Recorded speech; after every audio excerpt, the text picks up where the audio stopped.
आज हम nested if statement के बारे में डिस्कस करने वाले हैं, जो कि कंडीशनल स्टेटमेंट्स इन जावा के सीरीज में थर्ड नंबर टॉपिक है। इसके पहले 2 वीडियोस बन चुके हैं ऑलरेडी, जिसके अंदर आपको if statement and if else statement, ladder if else, इन सब के बारे में डिस्क्रिप्शन मिल जाएंगे, डिटेल्स में इनके बारे में बात की गई है। तो आज के इस वीडियो में हम बात करने वाले हैं नेस्टेड इफ स्टेटमेंट के बारे में। देखें, नेस्टेड इफ स्टेटमेंट का मतलब क्या होता है, सबसे पहले इसे समझ लेते हैं और इसका ज़रूरत क्यों पड़ा आखिर हमारे पास, जब already if else if statement है, इफ स्टेटमेंट है, इफ एल्स स्टेटमेंट है, तो आखिर नेस्टेड इफ स्टेटमेंट का इस्तेमाल क्यों करना पड़ा। तो इन सब क्वेश्चंस के पहले हम जान लेते हैं कि नेस्टेड इफ स्टेटमेंट आखिर होता क्या है। देखें, the term nested means one action is taken with in another action. जब एक एक्शन के अंदर कोई दूसरा एक्शन लिया जाता है तो उसे हम लोग कहते हैं नेस्टेड। नेस्टेड का एक सिंपल मतलब हम ऐसे समझ सकते हैं, अगर आपके पास कोई कंटेनर है, और ये कंटेनर के अंदर एक दूसरा कंटेनर आप रखते हो और इसके अंदर में अगेन एक दूसरा, तो इस तरह का जो अरेंजमेंट है, जहां एक कंटेनर के अंदर दूसरा, दूसरे के अंदर तीसरा, तीसरे के अंदर चौथा, इस तरह का जो एक सेटअप तैयार किया जाता है, इसे हम लोग कहते हैं नेस्टेड। इसी प्रोसेस को हम लोग कहते हैं नेस्टेड। आई होप आप समझ रहे होंगे। तो आखिर इस नेस्टेड का यूज इस कंडीशनल इफ स्टेटमेंट में क्यों किया गया, आखिर इसका क्या यूज है इस स्टेटमेंट में, वो देखते हैं। देखें, thus nested if statement is a statement where an if statement is placed within another if statement। तो यहां पर इस नेस्टेड इफ का मतलब यह है कि एक इफ स्टेटमेंट के अंदर हम प्लेस करेंगे दूसरे एक इफ स्टेटमेंट को। आप सोच रहे होंगे कि सर ये क्या सिस्टम है ये, कि एक इफ के अंदर हम दूसरा इफ कैसे डाल सकते हैं। आखिर आपने अभी तक तो यही कहा है कि एक इफ के अंदर हम जब कंडीशन को डालते हैं तो वो जब एग्जीक्यूट करता है, उसके जब ट्रू होने पर उसके अंदर लिखा हुआ स्टेटमेंट एग्जीक्यूट करता है। लेकिन आप यहाँ बोल रहे हैं कि एक इफ स्टेटमेंट के अंदर हम दूसरा इफ स्टेटमेंट एग्जीक्यूट करवाएंगे, तो ये कैसे होगा, ये कैसे पॉसिबल है। तो इन सारे क्वेश्चंस का जवाब मेरे पास है, आप निश्चिंत रहें, वीडियो को लास्ट तक देखें, बहुत बेहतर समझ में आएगा आपको। देखें, तो इसे समझने के लिए एक छोटा सा सिंटैक्स देख लेते हैं। तो उस सिंटैक्स को देखने के पहले एक बात, छोटा सा नोट करने लायक बात मैं आपको बता देना चाहूँ कि नेस्टेड इफ स्टेटमेंट का यूज़ हम तब करते हैं जब हमारे पास मल्टीपल डिसीजंस लेने का कोई कंडीशन होता है। यानी कि आपके पास बहुत सारे डिसीजंस लेने होंगे, वैसे कंडीशंस में आपको नेस्टेड इफ स्टेटमेंट का यूज़ करना पड़ेगा। मैं आपको एग्जांपल्स बताऊंगा, मैं आपको सिंटैक्स बताऊंगा, तो आपको धीरे धीरे ये बातें समझ में आने लगेगी। खैर, सिंटैक्स कैसा है देखें, सबसे पहले आपको एक इफ स्टेटमेंट लिखना है और उसके अंदर में आपको कंडीशन डाल देना है, जो भी आपका कंडीशन होगा उसको आप उसके अंदर डाल दें। एंड इसके ट्रू होने पर नॉर्मली क्या होता है, इसके अंदर में लिखा हुआ जो भी स्टेटमेंट होता है वो एग्जीक्यूट करता है। लेकिन नेस्टेड इफ के कंडीशन में ऐसा नहीं होता। यहाँ पर इस कंडीशन 1 के ट्रू होने पर एक दूसरा इफ स्टेटमेंट एग्जीक्यूट करेगा। जी हाँ, देखें, इसके ट्रू होने पर हमारे पास एक दूसरा इफ कंडीशन है बिल्कुल इसके अंदर, देख रहे हैं, जो कि कंडीशन 2 के नाम से मैं इसे डिनोट कर रहा हूं।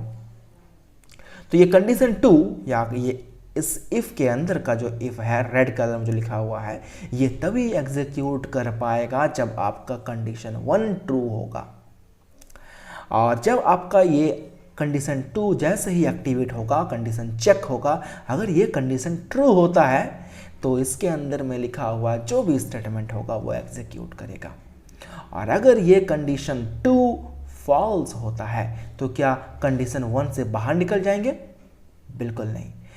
इस इफ के कंडीशन के यानी कि कंडीशन 2 के फॉल्स होने पर हमारे पास एक एल्स पार्ट है इसी अंदर वाले इफ का, जिसके अंदर में लिखा हुआ जो भी स्टेटमेंट होगा, जिसे मैं स्टेटमेंट 2 से डिनोट कर रहा हूं, वो एग्जीक्यूट करेगा।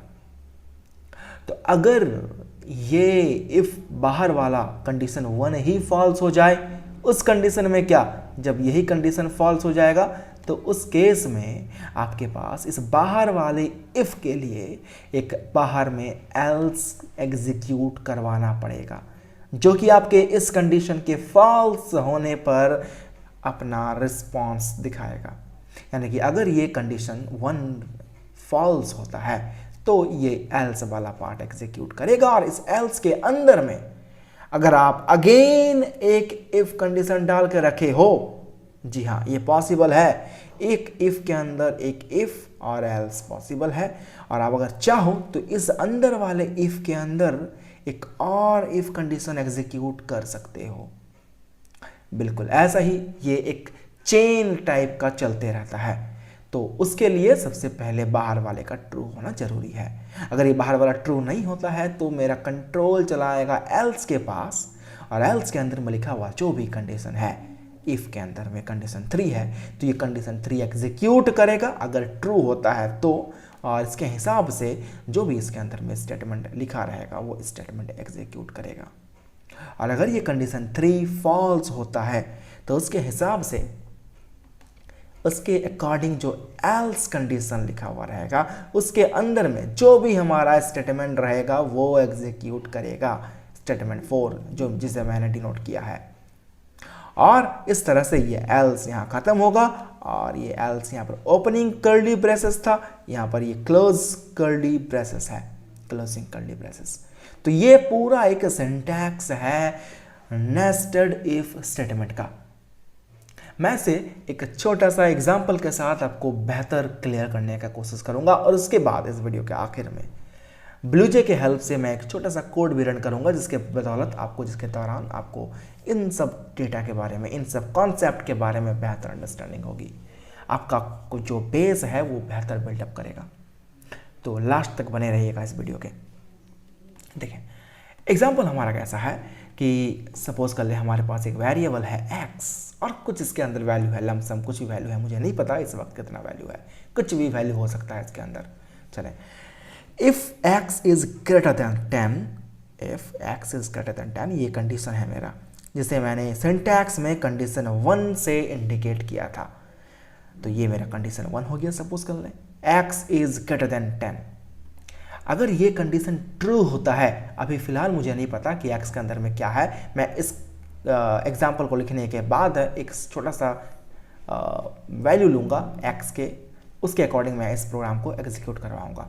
देखें if x is greater than 10, अगर ये 10 से बड़ा होता है अगर, तो एक इसके अंदर में नेक्स्ट में एक और इफ़ कंडीशन एग्जीक्यूट करेगा।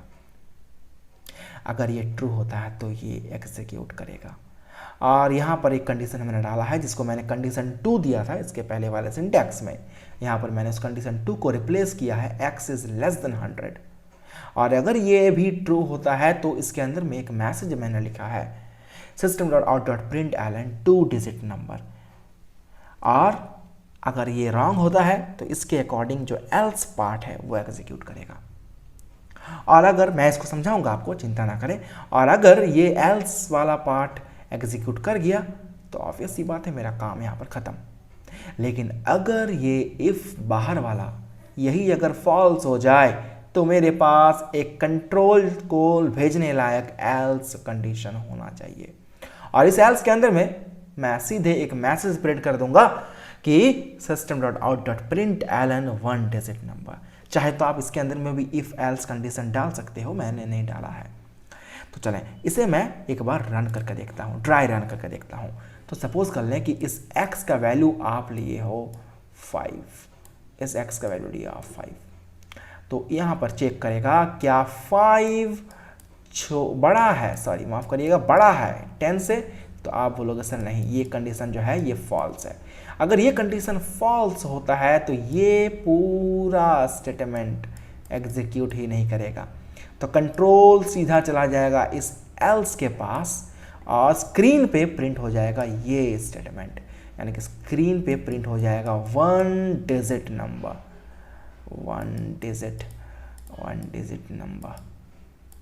ऑलराइट, लेकिन अगर मैं यहाँ पर वैल्यू को कर देता हूँ चेंज, मैं वैल्यू को कर देता हूँ चेंज, तो क्या होगा उसको भी एक बार देख लेते हैं। वैल्यू को चेंज करने का मतलब क्या है, मैं x का वैल्यू कुछ और डालूंगा।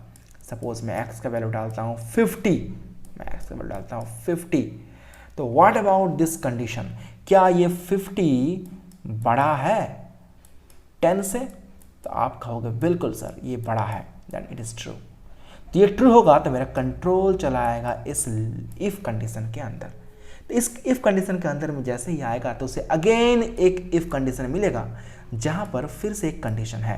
क्या कंडीशन है कि वही x के वैल्यू को यानी कि 50 को हम अगेन चेक कर रहे हैं, क्या ये 100 से छोटा है, क्या ये 50 100 से छोटा है?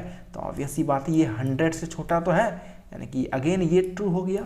और इसके ट्रू होने पर इस इफ के अंदर में लिखा हुआ जो वैल्यू है यानी कि 2 डिजिट नंबर ये स्क्रीन पे हो जाएगा प्रिंट, 2 डिजिट नंबर ये हो जाएगा स्क्रीन पे प्रिंट। और इसके प्रिंट होने पर ना ये वाला एल्स एग्जीक्यूट करेगा और ना ही ये एल्स एग्जीक्यूट करेगा, दोनों ही एल्स एग्जीक्यूट नहीं करेगा। आई होप ये एग्जाम्पल आपको समझ में आया होगा। चलें इसी कॉन्सेप्ट को बेस्ड मान करके एक छोटा सा क्वेश्चन को सॉल्व करते हैं। क्वेश्चन क्या है उसे सबसे पहले समझ लेते हैं और देख लेते हैं। देखें, प्रैक्टिस क्वेश्चन में हमने एक छोटा सा क्वेश्चन रखा है, write a program in Java to input 3 unequal numbers. आपको 3 अनइक्वल नंबर, तीनों डिफरेंट नंबर लेने हैं, and display the largest number, और सबसे बड़ा नंबर जो होगा उसे आपको डिस्प्ले करना होगा। उसके बाद क्या करना होगा, सेकंड लार्जेस्ट नंबर, यानी कि इसके बाद जो सबसे बड़ा नंबर होगा, and finally the smallest number, यानी कि आपको 3 नंबर कुछ ऐसे इनपुट करने हैं। सपोज मैं इनपुट कर लेता हूँ 65, 41 एंड 98। तो ये तीनों नंबर में आपको चेक करना है, नेस्टेड इफ कंडीशन को लगा करके आपको चेक करना है कि इनमें से सबसे लार्जेस्ट नंबर कौन सा है। तो ऑब्वियसली बात हम देख के तो बोल पाएंगे कि ये लार्जेस्ट नंबर है, तो स्क्रीन पे कुछ ऐसा प्रिंट होना चाहिए, largest number equal to 98। Second largest यानी कि इसके बाद कौन सा बड़ा है, तो इसके बाद बड़ा है 65, तो 65 will become second largest number, तो लिखना चाहिए second largest number equal to 65। And the last that is smallest number, तो स्मॉलेस्ट नंबर यहाँ पर है 41, सो स्क्रीन पे डिस्प्ले होना चाहिए smallest number is equal to 41। So ये आपका एंटायर वर्क होगा। तो इसे करने के लिए चलिए चलते हैं हम लोग अपने ब्लूजे के स्क्रीन पे। तो देखें, अपने ब्लूजे को ओपन करने के बाद सबसे पहले आप एक क्लास क्रिएट कर लेना। क्लास में क्रिएट करने के लिए न्यू क्लास में क्लिक करेंगे हम लोग, और न्यू क्लास में क्लिक करने के बाद यहाँ क्लास का नाम, सपोज क्लास का नाम मैं लिखता हूँ नेस्टेड नाम क्लास बनाते हैं और ओके में क्लिक करते हैं। So this is our class, और इसको डबल क्लिक करके ओपन करते हैं, और इसके अंदर में जो भी अननेसेसरी स्टेटमेंट लिखे रहेंगे जो हमारे लिए यूज़फुल नहीं है, Ctrl+A कीबोर्ड से और बैक स्पेस या डिलीट बटन आप प्रेस कर सकते हो। ऑलराइट, तो इसे हम कोड कर लेते हैं। तो सबसे पहले आपको इंपोर्ट कीवर्ड का यूज़ करना पड़ेगा, import Java dot util dot scanner. आप चाहो तो आप IO पैकेज से भी बना सकते हो। IO पैकेज से कैसे बनाना है उसके बारे में एक सेपरेट वीडियो बनाया हुआ है, IO पैकेज का इस्तेमाल करना सिखाया गया है। अगला हमारा क्लास का नाम क्या होगा, क्लास का नाम हमने दिया ऑलरेडी इज नेस्टेड। ऑलराइट, इसके बाद पब्लिक स्टैटिक वॉइड मेन, जो कि काफ़ी कॉमन कोड है, सब में ये लिखना पड़ता है वॉइड मेन, और इसके अंदर में लिखना पड़ता है स्ट्रिंग args। आफ्टर दैट हम लोग स्कैनर क्लास का एक ऑब्जेक्ट क्रिएट कर लेंगे, scanner sc is equal to new scanner scanner, इसके अंदर में system.in। ऑलराइट स्टूडेंट, इतना जो काम है ये सारे कोडिंग के लिए तो कॉमन है। इसके बाद हमें क्वेश्चन में कहा गया है 3 अनइक्वल नंबर लेना है, तो उसके लिए मैं एक मैसेज डिस्प्ले करूंगा, system.out.println and inter 3 unequal numbers. Okay alright, तो ये मैंने एक मैसेज डिस्प्ले कर दिया। मैं इस मैसेज को कर लेता हूँ कॉपी, क्योंकि इसका इस्तेमाल मैं इस प्रिंट स्टेटमेंट का इस्तेमाल मैं आगे बहुत बार करने वाला हूँ, तो इसीलिए मैं बार बार उसे नहीं लिखूँगा, सिंपली उसे मैं कॉपी कर लेता हूँ। और यहाँ मैं लिखूँगा, सपोज कर लेते हैं एक variable a is equal to, और इसके बाद मैं एक वेरिएबल ले लेता हूँ int a is equal to sc dot next int, that is the code to enter integer type value. और इसके बाद यहाँ मैं कॉपी करता हूँ इसे और इसे पेस्ट कर देता हूँ, और यहाँ पर मैं वेरिएबल को चेंज करके b दे देता हूँ। एंड अगेन मैं इसे यहाँ से कॉपी कर लूँगा इस स्टेटमेंट को, और कॉपी करने के बाद मैं यहाँ पर इसे पेस्ट कर देता हूँ, and the variable should be b। Again 3 numbers बोले हैं, तो मैं इसे अगेन कॉपी करता हूँ, यहाँ पेस्ट कर देता हूँ, और यहाँ पर हमारा हो जाएगा वेरिएबल c, एंड यहाँ पर भी हो जाएगा variable c। So our half work has done. तो यहाँ तक मैंने तो कर लिया कि 3 अलग अलग नंबर मैंने एंटर कर दिया। एंटर करने के बाद अब आपको चेक करना है कि सबसे बड़ा कौन है, सेकंड लार्जेस्ट कौन है और स्मॉलेस्ट कौन है। तो इसे करने के लिए हम लोग यूज़ करने वाले हैं नेस्टेड इफ स्टेटमेंट। देखें, सबसे पहले हम चेक करेंगे कि जो हमारा पहला 2 नंबर है, यानी कि a और b, इन दोनों में हम कंपेयर करने वाले हैं। तो हम सबसे पहले कंपेयर करेंगे if a is greater than b। हम सबसे पहले 2 ही नंबर लेंगे, और इन दोनों नंबर के बेसिस पर हम बाकी नंबर्स को डिसाइड करेंगे। देखें, आगे आगे देखिएगा तो आपको समझ में आते जाएगा। तो अगर हम यहाँ पर चेक करते हैं कि क्या a बड़ा है b से, तो ये अगर ट्रू होता है, अगर मुझे नहीं पता ये ट्रू होगा कि नहीं, लेकिन अगर ये ट्रू होता है that means what, a is greatest number, a बड़ा है, सबसे बड़ा है किससे, b से और c से। तो if a is greater than b, और एक स्टेटमेंट यहाँ लिखेंगे हम लोग, क्या लिखने वाले हैं, यहाँ हम लोग एक बात और लिखेंगे कि and a is greater than c, कि अगर a b से बड़ा है और a b c से भी बड़ा है, तो यानी कि a दोनों नंबर से बड़ा है। तो इस हिसाब से अंदर में एक मैसेज जाना चाहिए। मैसेज क्या जाएगा, println, मैसेज यही जाएगा कि a is the largest number। Alright, तो a का तो काम खत्म हो गया, लेकिन बचा कौन, b और c। तो अब हम कंपेयर करेंगे b और c के बीच में। ऑलराइट,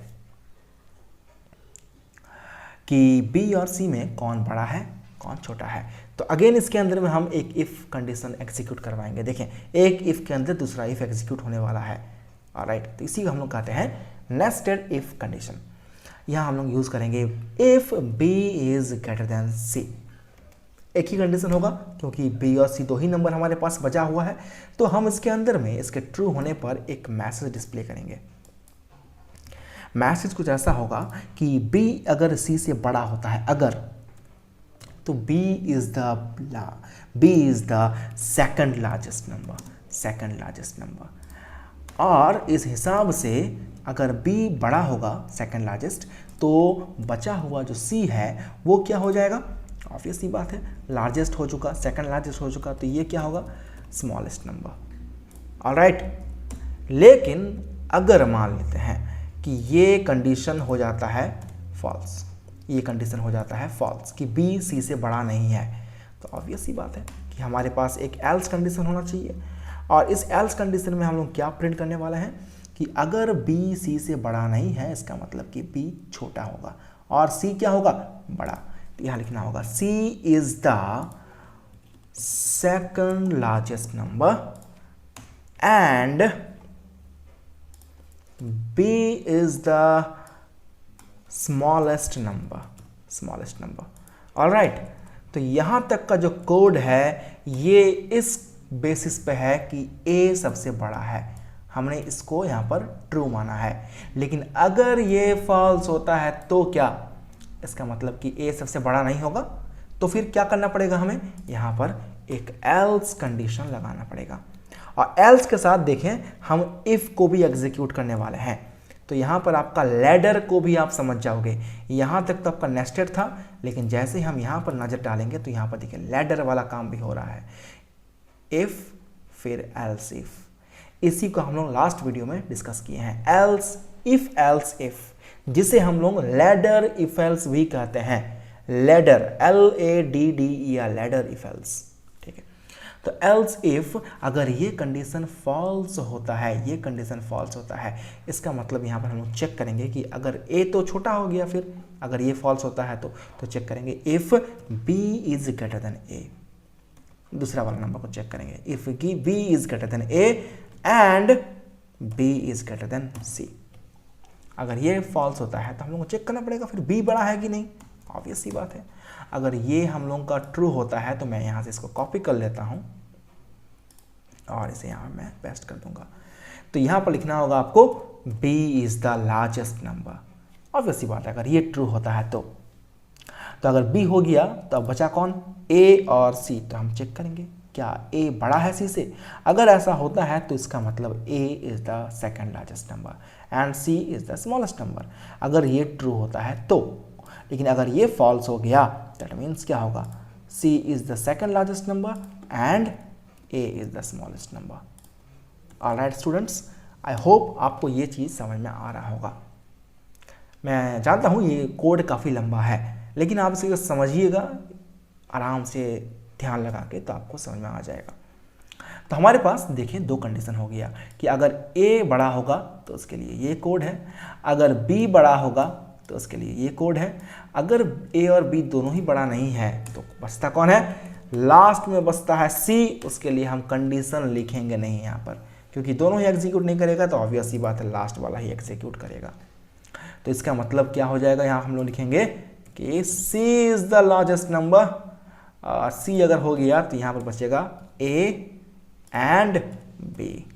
तो अगर a b से बड़ा होगा तो यहाँ लिखेंगे a is the second largest number and b is the smallest number. और अगर ये कंडीशन ट्रू नहीं होता है तो एल्स में आएगा, और एल्स में क्या लिखना पड़ेगा, b is the second largest number and a is the smallest number. और इस तरह से ये कोड हो जाएगा ख़त्म। तो इस कोड में आपको नेस्टेड इफ एल्स और लैडर इफ एल्स, यानी कि इफ एल्स इफ स्टेटमेंट, दोनों ही प्रोग्राम का नॉलेज मिलेगा। अगर आपको इस कोडिंग में कोई भी प्रॉब्लम आती है तो आप डेफिनेटली कमेंट में बताएं मुझे। अगर ज़्यादा से ज़्यादा कमेंट आता है कि सर इसमें कुछ प्रॉब्लम है समझने में, तो मैं अलग से फिर से इसका वीडियो बनाऊंगा और आपको समझाने का डेफिनेटली एक नए तरीके से कोशिश करूँगा। खैर, सबसे पहले इसे आप कर लेते हैं कंपाइल करने पे यहाँ पर कोई भी एरर नहीं है। चले करते हैं क्लोज, और ये जो मेरा क्लास है इसे करते हैं right click and second option में क्लिक, और ओके। इसके बाद देखें यहाँ पर एक मैसेज जो हमने लिखा था, इंटर 3 अनइक्वल नंबर्स, जिसमें से पहला है a। तो सपोज कर लो a के अंदर डालते हैं 65, b के अंदर डालते हैं 41 और c के अंदर डालते हैं 98। तो देखो 98 is the largest number, 65 is the second largest number and 41 is the smallest number। Alright, हो गया ये सेट। तो यही हमने डिस्प्ले करनी थी तो हमने कर दिया। ठीक है, चलिए इसे एक बार और रन कर लेते हैं। कुछ और नंबर ले लेते हैं, suppose 100, 878, 1 and this। So 10980 is the largest number, 878 is the second largest number and 100 is the smallest number। I hope ये कोड और ये प्रोग्रामिंग आपको समझ में आया होगा, और nested if and if else if दोनों ही कोड का बेसिक कॉन्सेप्ट आप समझ पाए होंगे। अगर कोई भी प्रॉब्लम आपको लगती है इसमें तो आप डेफिनेटली कमेंट बॉक्स में मुझे बताएं कि आपको किस पोर्शन में या फिर पूरे प्रोग्राम में अगर प्रॉब्लम है तो पूरा प्रोग्राम का प्रॉब्लम बताइए, तो मैं डेफिनेटली मैक्सिमम कमेंट आने पर मैं आपको प्रॉमिस करता हूं कि इस प्रोग्रामिंग का सेपरेट वीडियो अपलोड करूंगा। और मैं आपको एक रेकमेंड करूंगा कि आप डेफिनेटली क्वेश्चन अराइज करें, क्योंकि ये आपके बेसिक कॉन्सेप्ट को बिल्डअप करने में बहुत मदद करेगा। और अगर आपको ये वीडियो पसंद आया है तो लाइक, शेयर और सब्सक्राइब करना ना भूलें इस चैनल को। एंड सबसे इंपॉर्टेंट बात, बेल आइकन को प्रेस करें। और अगर आप ऑलरेडी इस वीडियो हमारे चैनल में सब्सक्राइब्ड हैं, अगर आप हमारे मेंबर बन चुके हैं, तो डेफिनेटली अगले वीडियो में एक नए टॉपिक और कुछ नए इंटरेस्टिंग क्वेश्चंस के साथ आपसे मुलाकात होगी। तब तक के लिए take care and good bye.